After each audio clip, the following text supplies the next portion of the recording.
Bonjour, je vais donc vous présenter ici le dispositif Pi-Project qui est proposé par la société Créa Technologies. Alors qu'est-ce que Pi-Project? Pi-Project se présente en quelque sorte sous la forme d'une une tablette tactile qui embarque son propre système informatique, donc à base de Raspberry Pi en particulier. Cette tablette a la particularité d'être équipée d'un nombre de connecteurs importants sur lesquels on pourra connecter directement de nombreux périphériques, ces périphériques étant des capteurs et des actionneurs, donc des moteurs en particulier. Voilà. Donc on dispose par ailleurs des périphériques, des connecteurs classiques, hein, USB, Ethernet, HDMI. Donc on peut très bien utiliser ce système de façon autonome avec l'écran tactile. On peut aussi mettre des périphériques externes et le transformer en poste de travail. Le poste de travail est complètement opérationnel, il est configuré, en particulier Python par exemple fonctionne avec les bibliothèques, il n'y a pas de problème de droit, normalement tout est prévu. Le système peut être utilisé à volonté par les élèves, peut être planté quelque part, peut être mis en panne. Il est équipé d'une carte SD qu'il suffit de remplacer pour remettre la carte d'origine et on repart sur un nouveau système. Pas de problème de configuration, d'administration réseau. La machine est complètement autonome. Voilà. Si on veut refaire une nouvelle carte SD, il suffit d'aller dans les accessoires et on va trouver un petit logiciel qui va permettre très facilement de refaire la duplication de la carte. Voilà. Si on regarde ce qu'il y a à l'intérieur de notre dispositif Pi Project, en fait, on va trouver d'une part un Arduino Mega, donc il dispose de beaucoup d'entrées-sorties disponibles avec une rapidité d'exécution importante. Et on va trouver un Raspberry Pi ici qui va permettre de travailler à un niveau logiciel supérieur en exploitant au maximum les écrans graphiques, la connectivité, etc. Les deux communiquent ensemble pour échanger des données et l'ensemble est posé sur une carte qu'on peut appeler en quelque sorte une carte Shield qui est équipée de nombreux connecteurs qui sont ici et dont on va voir l'utilité. Voilà. Voilà un inventaire rapide de la connectivité du système. Donc on va voir ici qu'on dispose de nombreuses entrées disponibles, donc des connectiques d'entrée analogique, d'entrée numérique, des entrées dédiées pour des capteurs de force par exemple, des jauges de contrainte, des entiers pour mesurer des courants. On dispose de sorties pour mettre directement des moteurs, donc des sorties qui sont configurées pour différents types de moteurs, moteur cerveau numérique, moteur pas à pas, moteur courant continu avec codeur, capteur de courant, etc. Et toute la connectique d'origine du système Raspberry Pi qui est disponible ici. Voilà. Donc si on regarde un peu ce que ça donne une fois connecté, voilà quelques exemples de configurations qu'on peut trouver. Donc ici on a mis un ensemble de capteurs et de moteurs. Donc ici on a un moteur à continu, un tout petit modèle, on peut mettre beaucoup plus gros. On a des moteurs pas à pas, unipolaires, bipolaires, on a des servomoteurs, on a ici servomoteurs numériques qu'on peut chaîner les uns derrière les autres. On a un petit brushless, on a mis ici un capteur optique, capteur de force, on peut en mettre deux, potentiomètre, etc. Tout ce qui est analogique. Et on a ici même une rampe LED qui peut être très longue sur laquelle on va allumer des LED de couleur en chaîne. Voilà.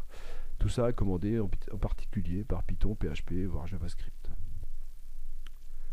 Voilà, donc j'ai maintenant éteint mon dispositif et je l'ai relancé en déconnectant l'écran d'origine avec un petit switch. Et je passe donc avec un écran externe. Donc l'écran externe, ça peut être l'écran HDMI ou un écran déporté sur le PC avec VNC. Donc ici j'ai le logiciel Real VNC. Donc je vais pouvoir me connecter à mon dispositif qui est connecté lui-même en Wi-Fi sur mon réseau. Donc j'ai mon mot de passe de connexion et je peux accéder avec VNC à mon écran. Alors l'avantage c'est que là j'ai un écran avec beaucoup plus de définition et je vais travailler beaucoup plus confortablement que sur l'écran tactile d'origine. Voilà, donc je retrouve mon dispositif ici et je retrouve en particulier un programme Mega, donc le programme pour l'Arduino. Donc ce programme Arduino qui va permettre de gérer tout le bas niveau d'échange avec les entrées-sorties et qui va permettre de gérer aussi le dialogue avec le programme d'un niveau plus haut, je dirais, sur le Raspberry Pi. Voilà. Donc on retrouve un environnement classique de programmation de l'Arduino. Cette programmation peut être prédéfinie, déjà utilisée telle que, ou alors modifiée par les élèves ou par les professeurs pour atteindre ici par exemple la cible convertisseur analogique numérique sur un certain port. Voilà le genre de dialogue qui est installé entre l'Arduino et le Raspberry Pi. Alors côté Raspberry, donc on va avoir pour cette démonstration des programmes en Python. Alors là, les programmes en Python sont ici, quelques exemples pour la démonstration. Donc le premier exemple, ça va être de me faire une mesure de conversion analogique numérique avec une entrée. Alors l'entrée elle est toute trouvée puisque sur notre dispositif on a un petit potentiomètre ici qui va permettre de faire très facilement des saisies diverses pour pouvoir faire des essais sur des courbes, donner des consignes, etc. Donc j'ai mon premier programme qui est extrêmement simple en fait, hein. Donc j'utilise une petite bibliothèque qui est fournie, qui est disponible, qui permet de gérer les entrées-sorties, que j'ai appelé Tools, voilà. Et la bibliothèque type pour faire une petite tempo, voilà. J'ai une fonction init qui va initialiser ma liaison série, elle est visible dans la bibliothèque Tools. Et je lance une boucle qui ne s'arrêtera que quand je l'arrêterai brutalement ici. Et cette boucle va simplement afficher une entrée. Donc l'entrée, c'est une fonction qui va lire une entrée. Et l'entrée, ici, je définis une cible dans mon cas présent. Donc la cible, c'est conversion analogique numérique, CAN.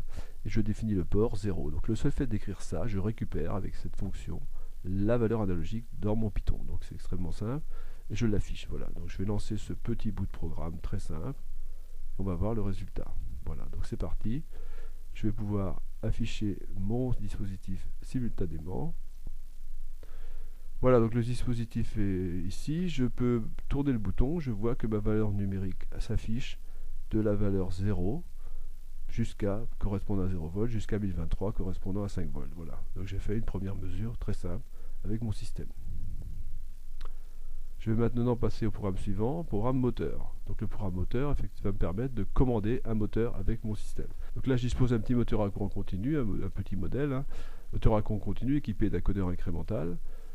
J'ai connecté sur ce moteur un connecteur à sertir, donc il suffit de récupérer les fils et de sertir avec un petit étau un connecteur sur lequel j'ai ici l'alimentation du moteur, l'alimentation du codeur et les deux signaux qui sont en retour. Donc je peux directement brancher ce moteur, plus ou moins gros, sur ma sortie ici moteur, j'en ai deux ou trois disponibles. Voilà, et donc maintenant je peux piloter mon moteur ici avec le Python. Voilà. Donc je vais lancer ce petit programme qui va d'une part lire la consigne. La consigne est divisée par 4 parce que le format PWM est inférieur au format de conversion analogique numérique. Je lis la consigne donc et je commande mon moteur, cette fois-ci pas par une entrée mais par une fonction sortie. La cible c'est mon moteur, courant continu. L'action c'est sens positif et la valeur PWM c'est la consigne. Voilà. Donc je lance ce programme et maintenant je vais pouvoir voir mon moteur tourner. Voilà. Donc mon moteur tourne ici, on le voit peut-être pas très bien sur la vidéo, et donc je peux l'accélérer avec le petit potentiomètre ou le ralentir. Voilà. Très simplement avec ces deux lignes, j'ai la commande de mon moteur. Maintenant, on a l'avantage avec ce système de disposer quelque part d'une interface homme-machine. On va pouvoir mettre ce dispositif, le rendre complètement autonome sur le système qu'on est en train d'étudier. Et donc, on va pouvoir communiquer avec le système avec une interface homme-machine graphique sur l'écran. Donc ici, on va voir comment on peut le faire de façon simple avec un menu en fait. Menu pour faire des mesures. Donc je lance mon menu. Voilà, donc voilà le programme qui va permettre de faire un menu. Je vais d'abord le tester pour voir le résultat. Donc voilà, ça se présente sous la forme d'une fenêtre graphique, hein. Donc j'ai une petite fenêtre ici pour faire un aperçu des courbes et puis différents boutons pour lancer les mesures, etc.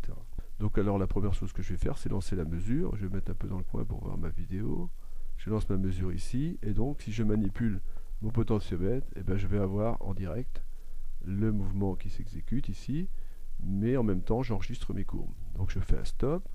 Voilà, je peux maintenant visualiser proprement mes courbes avec la même bibliothèque que tout à l'heure, ici. Donc j'ai ma variation de tension de 0 à 5 volts.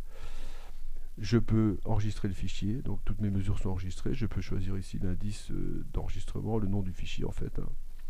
Voilà, je peux le relire, et je peux à nouveau tracer les graphes, et je peux quitter. Voilà. Maintenant, je vais améliorer un peu la mesure, et je vais, pour la démonstration, rajouter une petite photorésistance. Donc un composant qui va se connecter ici sur une entrée analogique, sur le côté. Donc, j'ai ma photorésistance ici, que je connecte ici, voilà. Et maintenant j'ai un composant de plus. Donc quand je lance ma mesure maintenant, je vais réagir au passage de ma main en fait devant la photorésistance. Voilà, je cache ou pas la photorésistance, et tout simplement, j'ai ma tension qui varie. Je vais visualiser le graphe, voilà, et je vois donc en bleu les variations sur la photorésistance, la tension qui varie, et en rouge les variations sur le potentiomètre. Je vais maintenant rentrer un peu plus dans la mesure avec la mesure sur le moteur à courant continu. Voilà, avec une commande cette fois-ci, non pas par le potentiomètre, mais par une commande graphique. Donc voilà ma fenêtre de commande ici. Donc j'ai un curseur qui va me permettre ici de piloter mon moteur. Et je retrouve sinon les mêmes boutons, hein. Donc mesurer, voilà. Donc ici je vais pouvoir faire tourner mon moteur. Donc ici on ne le voit pas très bien, bien sûr, mais bon, mon moteur tourne. Voilà. Dans un sens et dans l'autre, on l'entend, hein. On le voit ici tourner sur la vidéo. Voilà. Donc on voit bien qu'il change de sens. Ça c'est la vitesse qui est indiquée pour information ici. Donc je fais stop. Alors là, la fenêtre c'est juste un aperçu pour voir qu'on est en train de faire des mesures, hein. Maintenant si je lance le graphe ici, pendant toute cette phase, j'ai mesuré différents paramètres, hein. J'ai mesuré en vert le déplacement de mon moteur en radians. Donc voilà, on voit bien qu'on peut tourner un peu toujours dans le même sens, négatif. J'ai ici en bleu la vitesse en radians par seconde, donc qui est passé de positive à négative à chaque fois que j'ai joué avec le curseur. Et j'ai en rouge le courant, parce qu'à chaque fois qu'on a un moteur, on a le courant. Enfin, moteur à courant continu, on peut mesurer le courant qui circule dans le moteur. Ici, on voit bien les phases d'accélération, de changement de sens, hein, qui sont repérées ici par les courants. Voilà. La valeur que j'avais envoyée, bien sûr, c'était la consigne PWM. Donc là, je redémarrais mon système, mais dans le mode écran tactile. Donc on voit ici qu'au niveau prise en main à distance, je suis toujours sur mon PC. L'écran est beaucoup plus petit, mais je peux quand même l'utiliser à volonté à distance. Voilà. Cependant, maintenant, je peux voir directement ici que j'ai mon écran qui est allumé, et je vais donc pouvoir avoir cette fameuse interface qui fonctionne. Donc je vais pouvoir ici maintenant piloter mon moteur directement à partir de l'écran tactile. Voilà, donc on voit maintenant tout l'intérêt du système. Donc on dispose d'un système qui maintenant est complètement autonome avec son écran graphique, son écran tactile pour la saisie. On va pouvoir donc l'utiliser sur le système, sur le projet qu'on a construit. On va pouvoir communiquer avec l'écran. On va pouvoir aussi en faire éventuellement un système connecté et se connecter dessus à partir d'un smartphone ou n'importe quel appareil avec un navigateur web par exemple en PHP ou en JavaScript. La démonstration est terminée. Je vous remercie pour votre attention et vous retrouverai avec plaisir sur une prochaine vidéo. Merci.